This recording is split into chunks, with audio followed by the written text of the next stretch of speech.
Pound beat down for Bozy Ennis.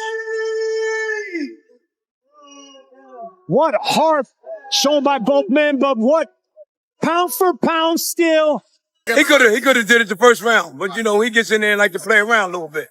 I'll get on him sometimes about playing around like that. And then in that third round, it seemed like Xander had a lot of success. I don't know if y'all better look at them tapes again. Y'all talking a lot of success. They hit him like 2 or 3 times. Yeah. Did your instructions change after? No, nothing changed. I wanted the boots to go to the body more. You know what I mean? And use his jab more. But he was setting a lot of shots up too. You see the shots he was hitting with. You know what I mean? And I was telling him not to stay there, because every time you stay there, you hit him with a good shot. Xander grabs him. He holds him. You don't see Boots doing the holding.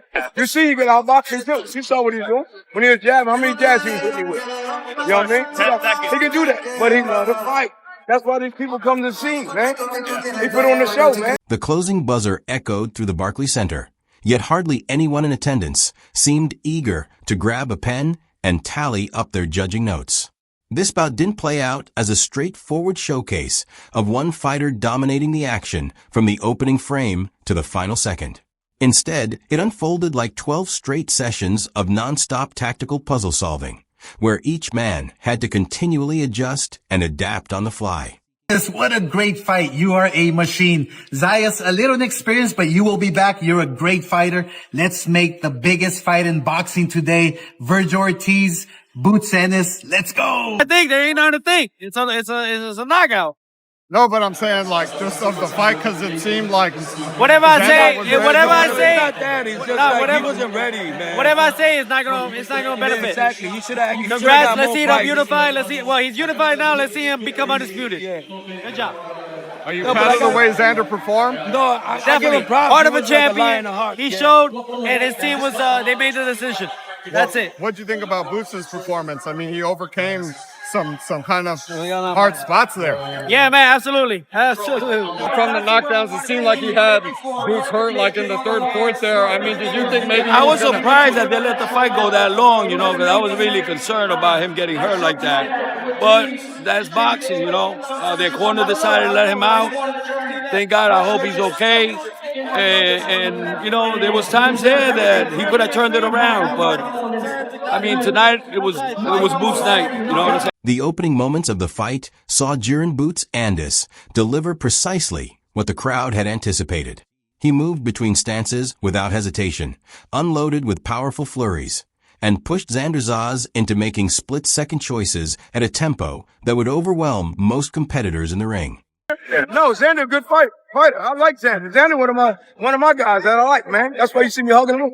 He's one of them top guys, man. To me, he's a good fighter, man. But I knew he couldn't do nothing with Boots. Do you think that now he can take the team to another level? Man, I told you when y'all ain't see the best of him yet, they gotta bring it out of my son. You know what I mean? You see when he bring it out, he get nasty. He like to knock everybody out, but I tell him relax. Gotta relax. Take your time, man. You know what I mean? But he get excited, man. It's not really about when you throw, you're gonna get hit. You know, he loves fighting. He's a fighter at heart.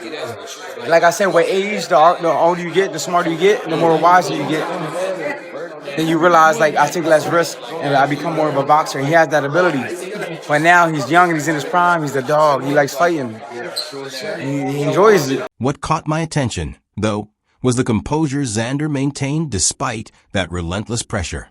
Rather than allowing himself to be swept along by Boots' tempo, he deliberately dialed back the action every opportunity he got.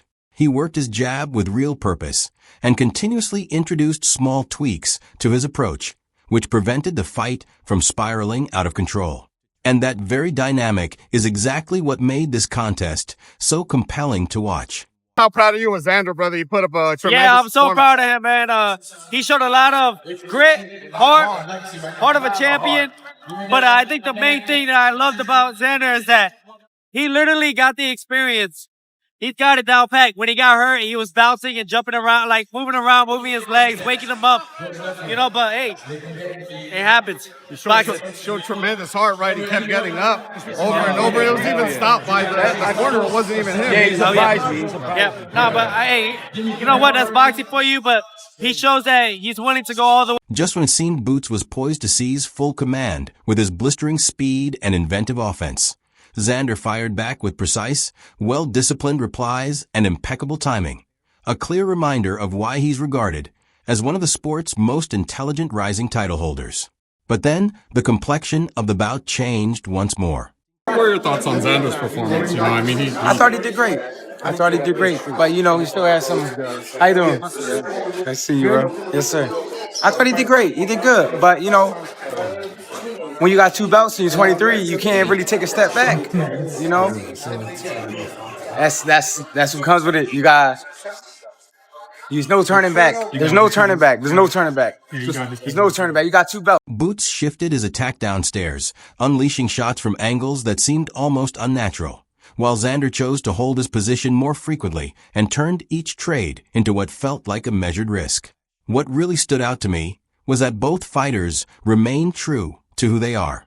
Boots kept pushing forward, but never crossed into carelessness, and Xander preserved his poise without ever slipping into excessive hesitation. You're a young champion, there's no turning back, so he did what he had to do. Talk about the heart of Xander. I mean, he kept getting up. Even the fight was stopped by his corner. It wasn't even like he, stayed down. He just kind of nodded, seeing his corner finish. Look, when you're a young fighter, you're going to go out and use shield. That's why people want to see young fighters fight, because that's the type of fight you're going to get. They don't want to see older fighters who just have some money. They want to see that. They want to see somebody get hurt. Maintaining that equilibrium becomes incredibly tough as the tension continues to escalate. When the championship rounds arrived, the energy inside the arena reached something extraordinary. Every well-landed strike drew thunderous reactions from the audience, since both competitors kept producing highlight reel moments capable of swinging any given frame. It ceased to be a clash of differing approaches and transformed into a duel of constant counter-adjustments. That, for me, is the greatest praise I could offer either athlete, irrespective of whose arm got raised at the finish. This bout provided answers that weeks of speculation never could. One man demonstrated that his firepower truly belongs on the grandest platform. The other showed that his steadiness holds firm even when chaos surrounds him. Boxing doesn't always require a stoppage to deliver something unforgettable. Sometimes, all it takes is 2 world-class talents pushing one another to unlock an even higher gear. And that, without question, is precisely the kind of fight we witnessed. I don't know. I mean, he's supposed to bring out the best. You know what I mean? You know? But Pandora, I like Pandora. Whatever name, Pandora. I like to fight him. I think Ortiz. That'll be a good fight, Ortiz.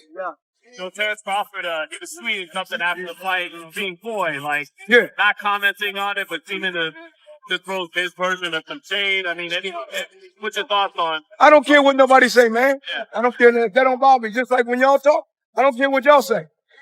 Not even me? I don't care what none of y'all say, because I speak the truth. You know what I mean? You know, you don't see us cussing and calling people out. Some of them don't know this, don't know that. We don't do that. You know what I mean? We just come to fight. Booz stood at ringside, wearing the same composed look he'd had throughout the entire fight week. Yet once the final bell rang, it was clear he'd witnessed precisely the kind of contest he'd anticipated. He gave full recognition to Xander Zayas, labeling him a true champion who showed up to compete and never appeared rattled by the occasion. Bozy made it clear that this was no longer about internet buzz or social media chatter. It came down to 2 unbeaten young fighters putting themselves to the test on the sport's biggest stage. He highlighted that Xander's disciplined movement and readiness to adapt forced both training camps to rethink their strategies after every round, which is exactly the standard championship boxing demands. Meanwhile, Bozy flashed a grin whenever reporters asked if they'd finally witnessed Boots at his absolute best. "I told you all before this fight that there were still higher levels to reach," he remarked. Now, you see what I was getting at. In Bozy's view, the defining factor wasn't one spectacular sequence or a single dramatic turning point. I felt Rashidi was beaten. Right? Well, Boots is no Rashidi, like I told him. I knew Boots was going to stop him. He could have stopped him earlier, too. He could have stopped him early, but he ended up having fun again, you know what I mean? Oh, that's not, we don't do that all the time. Did you expect it to be so one-sided, though, man? Okay. Yeah. No, I did. The reason why I'm saying that because he's coming at us. He's one of them guys that he got to be set to throw punches. All you got to do is give him a little movement. What truly set the evening apart was the capacity to remain steady while everything inside the ropes kept shifting. He commended both athletes for refusing to buckle under pressure, noting that very trait is what distinguishes genuine title holders from mere challengers. Bozy also chuckled at those who assumed physical size would be the deciding factor, reminding the press that the sport revolves around timing, adaptability, and sound decision-making when the heat is on. He admitted there were stretches where every spectator in the building probably changed their assessment multiple times about what they were viewing. That, he explained, is precisely why he deemed it a contest worthy of the weight class. Looking forward, Bozy showed no interest in naming potential opponents or issuing challenges. Instead, he offered a simple thought. Evenings like this are exactly why boxers dedicate themselves year-round. You don't achieve greatness by talking about it. You achieve it by walking into battles like this one. He went on to express gratitude to the crowd for being part of such a memorable boxing occasion and reminded everyone that the road ahead still holds plenty more to come. His power didn't change. Him was still strong. I thought he was going to, you know what I mean? His power was still there. Hey, what did you think of his heart? He definitely has some energy. Man, he's one of the best, right? One of the best that Boots has fought, to me. Okay. Even though he couldn't hardly do too much with Boots, but he was there. And he was putting that pressure on him. And he was trying to fight. He wasn't like the one we fought last time that ran. Okay, you see what I'm saying? If you don't run, what's going to happen? And that brings us to Eddie Hearn's response, which shifts the discussion from the ringside corner straight into the broader future of the weight class. Because while Bozy Ennis focused on preparation, in-ring tweaks, and proving one's worth through grueling battles, Eddie couldn't stop emphasizing what the rest of the boxing community had just been treated to. He insisted that nights like this prove exactly why the sport must continue matching elite against elite. When two unbeaten champions finally set aside undefeated records and pursue true legacy, everyone comes out ahead. What struck me most was Eddie's refusal to diminish either man after the final bell. Instead, he heaped praise on both for living up to every ounce of pre-fight buzz, noting that the energy inside Barclays Center had all the makings of those unforgettable evenings fans talk about for ages. He cracked a smile when questioned about his own bold predictions from earlier, freely admitting that championship boxing has a peculiar knack for keeping even the most confident promoters nervously glued to their seats. You can have great fighters, but you need to put performances in on a stage like that, in fights like that, for me to be able to stand in the ring and say, I've fucking told you, this kid is the one. He's 27 years old. Now, you talk about these other fighters, the great fighters like, I don't know, Crawford. What's Crawford? 36, 37, right? Who is amazing. Boots, Crawford, best fight in the sport. Unbelievable. But this kid's got so many gears and levels to go through. In Eddie's view, this wasn't defined by a single spectacular highlight. It came down to 12 rounds where the upper hand kept shifting from one side to the other. Just when it appeared one competitor had cracked the code, the other responded with a fresh solution. That, he said, is the hallmark of top-tier boxing. He also observed that fans spend far too much time debating resumes online and far too little appreciating what actually unfolds when world-class talents share the ring. Eddie labeled both men victors simply for accepting the challenge in the first place, commenting that too many big names never deliver this type of matchup to the public. Looking forward, he grinned and noted that the junior middleweight division has officially become one of the sport's most compelling weight classes, because now every champion, every challenger, and every promoter will be keeping a close eye. A single unforgettable evening has the power to reshape an entire division, and Eddie is convinced this fight accomplished exactly that. No matter what lies ahead, he made one point crystal clear. Boxing needs more evenings like this and significantly fewer excuses.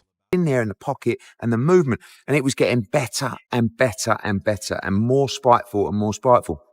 Shout out to Marvin, the trainer, because you save a fighter from a horrific beating. And he was taking a beating anyway. But like, what's the point? His nose is busted. He's about to get knocked spark out. And it's like, the fight's over. And it's like, it's such a disheartening beating. You know what I mean? Because it's like, you can't have any joy. You land one and you think, and then all of a sudden you got hit by about 8 and he's over there. You know, he's such a brilliant. But while Eddie Hearn interpreted the bout through the lens of a promoter, Shakur Stevenson arrived at a completely different conclusion. He wasn't concerned with sales figures, weight class standings, or the broader implications for the sport. His focus was on the finer points, those subtle nuances that escape most viewers who are caught up in reacting to every major exchange. Shakur mentioned that the contest reaffirmed why boxing carries the nickname the sweet science, since each round evolved into a dialogue of tactical responses rather than a clash of egos.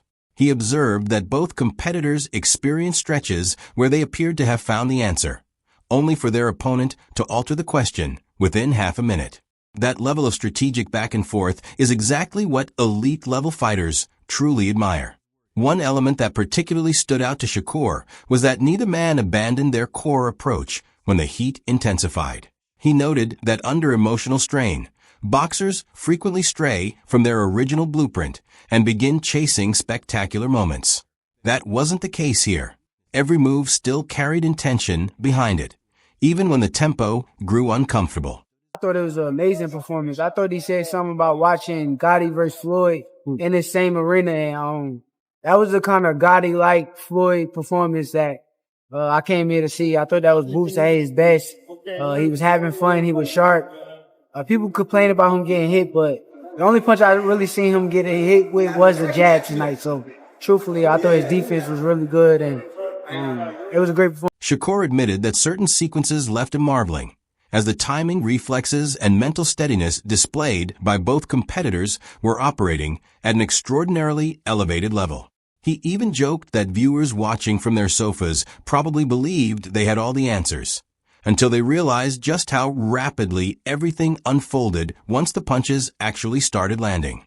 That's precisely why he refused to distill the contest down to just one or two memorable moments. For him, the real substance lived in the spaces between those highlights, in the positioning of the feet, the restraint, the instantaneous reads, and the willingness to trust their instincts when preparation could carry them only so far. Shakur closed by stating that evenings like this raise the bar for everyone pursuing greatness. When two undefeated champions are prepared to respond to every challenge inside the ropes rather than through social media posts, the entire sport gains something valuable. Whether viewers favored speed, aggression, defensive counters, or technical nuance, there was something present for every genuine boxing enthusiast to appreciate.